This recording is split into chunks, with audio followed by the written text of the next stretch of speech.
Good morning everyone. आज का हमारा टॉपिक रहेगा नेफ्रोटिक सिंड्रोम। नेफ्रोटिक सिंड्रोम क्या है? हमारी किडनी से रिलेटेड एक डिजीज कंडीशन है जो कि बहुत सारे ग्लोमुलर कैप्सूल होता है उसके डिसऑर्डर को रिलेट करती है। तो जनरली हमारा नेफ्रोटिक सिंड्रोम क्या है? Nephrotic syndrome is the clinical manifestation of a large number of glomerular disorder. ठीक है, तो आज का हमारा टॉपिक है दैट इज नेफ्रोटिक सिंड्रोम से रिलेट करती है large number of glomerular disorders, इस सेक्शन से रिलेट करती है। और जनरली जो नेफ्रोटिक सिंड्रोम होता है, nephrotic syndrome is character by the following condition. जो मेन कंडीशन होती है नेफ्रोटिक सिंड्रोम में वो हमारी क्या रहती है? एक तो हमारा very high level of protein in the urine. हमारे यूरिन के अंदर क्या है? लार्ज अमाउंट ऑफ प्रोटीन क्या वो प्रेजेंट होता है। ठीक है, जिसकी वजह से फिर क्या होगा? सेकंड कंडीशन क्या आ जाएगी? Low level of protein in the blood cells. तो हम large amount of protein urine में प्रेजेंट है जिसकी वजह से हमारे ब्लड के अंदर क्या है? प्रोटीन का लेवल कम हो जाएगा। ब्लड के अंदर प्रोटीन का लेवल कम होने की वजह से क्या होगा? बिकॉज क्योंकि loss of protein in the urine क्या है? वो मैक्सिमम है। तो दो मेन ये चीजें होगी कि very large amount of high level of protein will be loss in the urine, जिसकी वजह से क्या होता है? हमारे ब्लड के अंदर क्या? प्रोटीन का लेवल कम हो जाता है। The next is tissue swelling all over the body. हमारी बॉडी के अंदर क्या है? एक स्वेलिंग, एडिमा बननी शुरू हो जाती है, स्वेलिंग आ जाती है, स्पेशली इन द एब्डोमन के अंदर। ठीक है, क्लियर हो गया? तो जनरली इसके अंदर जो हमारी मेन कैरेक्टरिस्टिक्स रहती है, very high level of protein in urine present होता है और उसके साथ साथ जिसकी वजह से क्या होगा? Low level of protein in blood, because urine के अंदर प्रोटीन का लेवल ज़्यादा अमाउंट में लो हो रहा है, जा रहा है, लॉस हो रहा है। ठीक है, नेक्स्ट इज आवर हमारे टिश्यू स्वेलिंग हो जाती है। Tissue swelling all over the body, इसको हम एडिमा बोल सकते हैं, स्पेशली एब्डोमेन में स्पेशली इसको असाइटिस बोला जाता है। ठीक है, तो जो हमारे नेफ्रोटिक सिंड्रोम है उसकी मेन कैरेक्टरिस्टिक्स और फंक्शनल स्ट्रक्चर्स के अंदर क्या है? ग्लोमुलर डिसऑर्डर हो जाते हैं और उसकी मेन कैरेक्टरिस्टिक्स क्या आती हैं? प्रोटीन का लेवल हमारे ब्लड में कम हो जाता है और यूरिन के अंदर प्रोटीन का लेवल क्या है? वो इंक्रीज हो जाता है और टिश्यू स्वेलिंग्स हो जाती है, all over the body edema आ जाती है और स्पेशली इन द एब्डोमेन, जिसकी वजह से असाइटिस हो जाता है। अब अगर हम बात करें नेफ्रोटिक सिंड्रोम के टाइप्स की, अगर हम नेफ्रोटिक सिंड्रोम के टाइप्स की बात करें, the types of nephrotic syndrome that is most common in children, most commonly जो चिल्ड्रंस में नेफ्रोटिक सिंड्रोम पाया जाता है that is idiopathic nephrotic syndrome. Idiopathic nephrotic syndrome most commonly जो चिल्ड्रंस में, क्योंकि हम पीडियाट्रिक्स से रिलेट पढ़ रहे हैं तो मोस्ट कॉमनली जो चिल्ड्रंस को हमारा नेफ्रोटिक सिंड्रोम अफेक्ट करता है कौन सा है? Idiopathic nephrotic syndrome. और it is the most common type of the idiopathic nephrotic syndrome is called the minimal change nephrotic syndrome. इसका एक अनदर नेम भी है that is minimal change nephrotic syndrome, MNC start for minimal change nephrotic syndrome.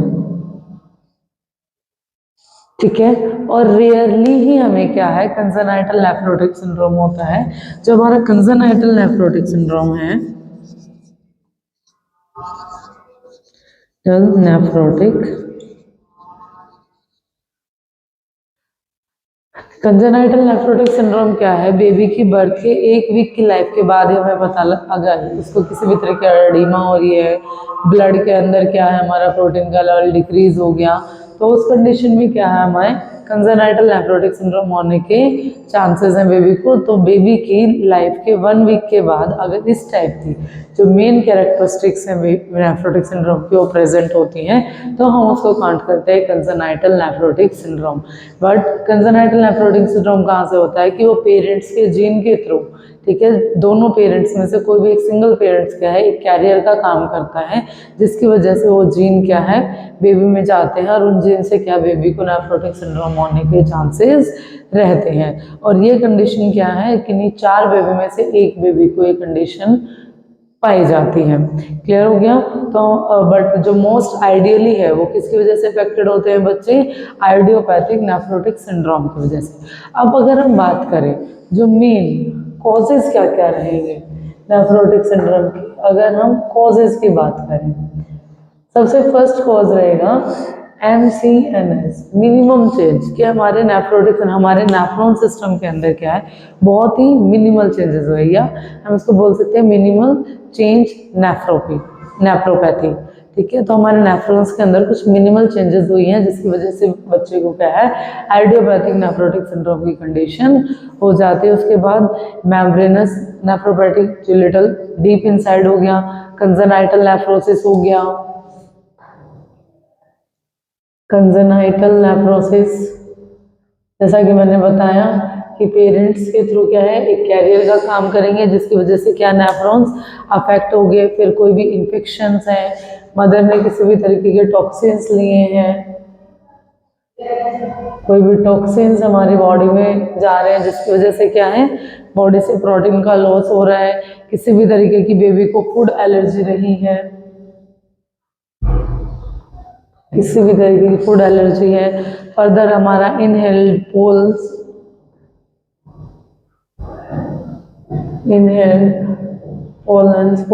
Inhaled या further चीजें toxins कुछ भी inhales किया गया है, सीरम सिकनेस है। सीरम सिकनेस में हमारे ब्लड के अंदर किसी भी तरह की सिकनेस है जो क्या हो सकता है हमारा ल्यूकेमिया हो गया, ल्यूकेमिया हो गया, सिकल सेल एनीमिया हो गया, नीमिया। तो ये क्या है हमारे नेफ्रोटिक सिंड्रोम के कॉजेज हो सकते हैं। तो नेफ्रोटिक सिंड्रोम और एक हमारा case FC congestive heart failure.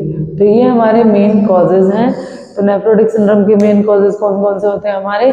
Minimal change nephropathy हो गया, हमारा कंजेनाइटल नेफ्रोसिस हो गया, इन्फेक्शंस हो गए, टॉक्सिन्स हो गए, किसी भी तरीके की क्या हमारी फूड एलर्जी होगी, इनहेल्ड पोलन्स हो गए, सीरम सिकनेस है, सिकल सेल एनीमिया की कंडीशन है, रीनल वेन थ्रोम्बोसिस है, ठीक है, उसके साथ कंजस्टिव हार्ट फेलियर की कंडीशन है या ल्यूकेमिया की प्रॉब्लम है।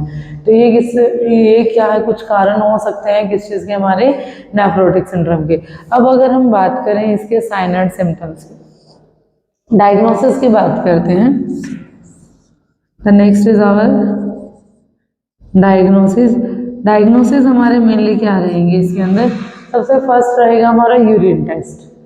ठीक है, first is our urine test, क्योंकि यूरिन के अंदर हम लोग प्रोटीन का लोस के लेवल को क्या है आइडेंटिफाई करेंगे to check for the protein. उसके साथ साथ फिर सेकंड रहेगा हमारा ब्लड टेस्ट। ब्लड टेस्ट के अंदर सेम हमारे ब्लड के अंदर to check the level of cholesterol and a separate blood protein called albumin. Clear हो गया कि कोलेस्ट्रॉल के लेवल को चेक करने के लिए और उसके साथ साथ हमारे ब्लड के अंदर एक सेपरेट टेस्ट करा जाएगा एल्बुमिन का to check the level of protein. ये हो गया हमारा ब्लड टेस्ट। फिर नेक्स्ट आता है हमारा रीनल अल्ट्रासाउंड, रीनल यूएसजी क्यों? ताकि हमारे नेफ्रॉन्स में या मिनिमल नेफ्रोपैथी है, कंजेनाइटल नेफ्रॉन्स की कंडीशंस हैं, या हमारे ग्लोमेरुलर डिसऑर्डर है कौन सा, उन चीज़ों को चेकआउट करने के लिए, उन ऑर्गन्स को विजुअलाइज करने के लिए, वीडियोस को स्क्रीन करने के लिए, साइज शेप को डिटरमाइन करने के लिए हम क्या है रीनल अल्ट्रासाउंड करते हैं। फिर आता हमारा रीनल बायोप्सी टिश्यूज को, रीनल बायोप्सी जो किसमें की जाती है, हमारी मेम्ब्रेनस नेफ्रोपैथी के अंदर क्या है, हम लोग क्या करते हैं, रीनल बायोप्सी करते हैं, जिससे किडनी के थ्रू नीडल से किडनी से नीडल के थ्रू क्या है, कुछ पीस ऑफ सैंपल लिया जाता है और फिर उसके ऊपर क्या चीज़ें फर्दर टेस्टिंग की जाती है to determining the specific disease को फाइंड आउट करने के लिए। तो जनरली जो हमारे डायग्नोसिस रहेंगे नेफ्रोटिक सिंड्रोम को फाइंड आउट करने के लिए सबसे फर्स्ट यूरिन का टेस्ट, ताकि यूरिन के अंदर प्रोटीन के लेवल को चेक कर सके। Second is our blood test, same blood के अंदर कोलेस्ट्रॉल के लेवल को चेकआउट करना और उसके साथ एक सेपरेट ब्लड टेस्ट करना एल्बुमिन के साथ, ताकि प्रोटीन के लेवल को ब्लड के अंदर चेक कर सके। फिर next is our renal ultrasound. Renal ultrasound किस लिए, ताकि रीनल जो हमारा एक्सक्रीटरी सिस्टम है उसके ऑर्गन्स के साइज को, शेप को, चीज़ों को, ऑर्गन्स को विजुअलाइज करके किसी भी तरह की डिटर्मिनेशन हो उसको फाइंड आउट किया जा सके, एबनॉर्मलिटी को फाइंड आउट किया जा सके। फिर नेक्स्ट आता है हमारा रीनल बायोप्सी। रीनल बायोप्सी के अंदर क्या है, नीडल के थ्रू किडनी से किसी मेम्ब्रेनस का चीज़ों का एक सैंपल ले लेना और फिर उस सैंपल को सेपरेट करके टेस्टिंग के लिए भेजना to find the specific disease condition क्या है उस चीज़ का पता लगाने के लिए। अब अगर हम बात करें तो हमारा आता है जनरली उसके साइन एंड सिम्टम। जो हमारे मेन साइन एंड सिम्टम्स क्या रहेंगे, क्लिनिकल मैनिफेस्टेशन कह लेंगे या साइन एंड सिम्टम्स कह लेंगे, नेफ्रोटिक सिंड्रोम के लिए क्या रहेंगे। जनरली प्रोटीन डिक्रीज हो जाएगा बॉडी के अंदर, जिसकी वजह से क्या है, फैटिक फील होगा एंड माइलेज फील होगा, बेबी क्या थकान भरा थका हुआ फील करेगा। उसके साथ साथ decrease appetite, vomiting and diarrhoea की कंडीशन हो सकती है। Decreased appetite, vomiting and diarrhoea भी हो सकता है, बिकॉज फ्लूइड इलेक्ट्रोलाइट क्या प्रॉपरली मेंटेन्ड नहीं है, फ्लूइड इलेक्ट्रोलाइट बैलेंस क्या बॉडी में मेंटेन नहीं है। उसके बाद जनरली क्या, weight gain, facial swelling, weight gain and overall body, मैंने बताया कि मेन कैरेक्टरिस्टिक्स में आता है कि एडिमा हो जाता है, ओवरऑल बॉडी के अंदर क्या है, टिश्यूज पे स्वेलिंग आ जाती है, तो वेट गेन हो जाता है क्योंकि बॉडी के अंदर फ्लूइड का अमाउंट ज़्यादा हो जाता है, जिसकी वजह से वेट गेन होता है। और फेशियल स्वेलिंग क्या है, वो सबसे अर्ली उसमें प्रेजेंट रहती है। फिर अगर हम बात करें तो एब्डोमिनल स्वेलिंग और पेन, असाइटिस मैंने बताया मेनली होता है हमारा एब्डोमिनल स्वेलिंग और पेन। फिर उसके साथ साथ foaming urine, because protein amount ज़्यादा है तो फोमिंग यूरिन प्रेजेंट रहेगा। और भी बहुत सारी फर्दर चीज़ें हैं, डल हेयर हो जाना, ठीक है, pale finger nail bed, dull hair, pale finger nail bed and further चीज़ें, ठीक है। तो ये हो गया क्लियर, ये हमारी clinical manifestation, sign and symptoms. वैसे तो main sign and symptoms characteristic हम लोग पढ़ चुके हैं कि हमारे यूरिन में प्रोटीन का लॉस ज़्यादा होता है और ब्लड के अंदर प्रोटीन का लेवल क्या हो बहुत कम हो जाता है, और ओवरऑल बॉडी के टिश्यूज़ में क्या स्वेलिंग आ जाती है। ओवरऑल बॉडी टिश्यूज़ में स्वेलिंग आने की वजह से मेन स्वेलिंग हमारे एब्डोमेन में रहती है, जिसकी वजह से असाइटिस हो जाता है, ठीक है। और उसके साथ साथ फैटिग एंड माइलेज फील होगा, एपेटाइट क्या वो डिक्रीज हो जाएगी, वॉमिटिंग एंड डायरिया की कंडीशन हो जाती है, वेट गेन हो जाता है, वो क्योंकि बॉडी टिश्यूज में क्या है, एडिमा हो गया है।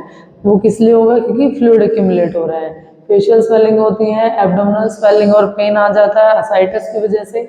यूरिन क्या वो फोमी हो जाता है, हमारे हेयर्स क्या वो बहुत डल हो जाते हैं, और पेल नेल फिंगर बैड, हमारा फिंगर नेल बैड क्या वो पेल हो जाता है। क्लियर हो गया। Then next is our diagnosis हो गया हमारा, कॉजेज हो गए, डायग्नोसिस हो गए, क्लिनिकल मैनिफेस्टेशन होगी। अब अगर हम बात करें ट्रीटमेंट की, तो कुछ बच्चों को क्या है हॉस्पिटलाइजेशन की नीड होती है, और कुछ फर्दर क्या है ब्लड प्रेशर को एक्यूमुलेट करते रहना बेबी के, और किसी भी तरीके की ब्रीथिंग प्रॉब्लम है, ब्लड प्रेशर से रिलेटेड प्रॉब्लम होती है, तो उस बच्चों को क्या हम लोग अंडर ऑब्जर्वेशन हॉस्पिटलाइज करते हैं। जनरली अगर हम चीज़ों को रिलैक्सिंग फेज में काउंट करें तो बेबी को बच्चे को क्या दिया जाता है, कोर्टिकोस्टेरॉन दिया जाता है, इम्यूनोसप्रेसिव ड्रग थेरेपी दे सकते हैं, यूरिन लेवल को कंट्रोल, डायूरेटिक्स दे सकते हैं to reduce the oedema, oedema को रिड्यूस करने के लिए, और इंट्रावेनस एल्बुमिन देंगे। इंट्रावेनस एल्बुमिन किस लिए? ताकि ब्लड के अंदर क्या है, प्रोटीन के लेवल को इंक्रीज किया जा सके, मेंटेन किया जा सके उस कंडीशन के लिए।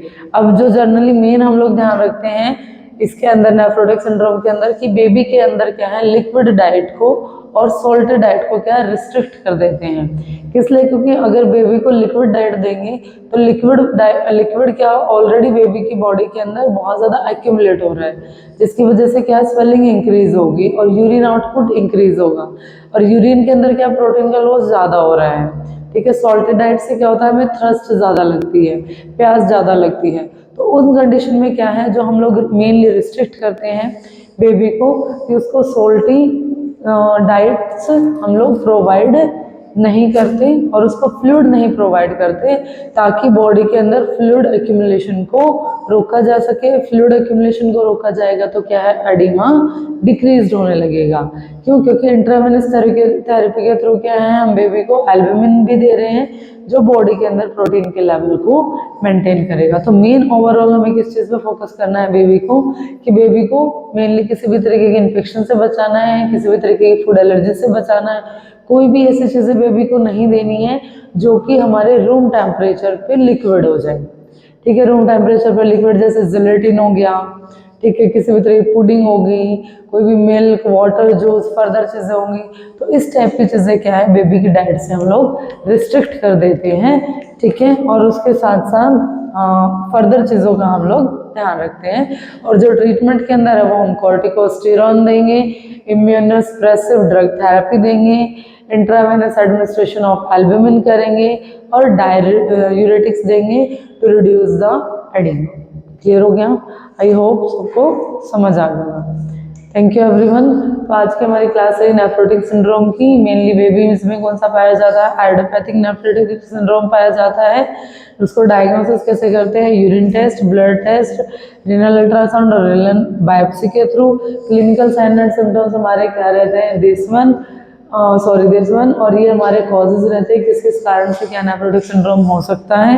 कंजेनाइटल नेफ्रोटिक सिंड्रोम की अगर कोई भी कंडीशन आती है तो 1 वीक आफ्टर बेबी की डिलीवरी के 1 वीक तक हम उस चीज़ को आइडेंटिफाइड कर पाते हैं। सॉल्टी और रूम टेम्परेचर पर जो चीज़ें लिक्विड हो जाए उस डाइट को क्या है, क्या किया जाता है, कंट्रोल किया जाता है, ताकि बेबी के अंदर चीज़ों को, फूड को एक्यूमुलेट होने से रोका जा सके। क्लियर हो गया? Thank you everyone. इस वीडियो को लाइक करें, हमारे चैनल को सब्सक्राइब कर बेल आइकन जरूर प्रेस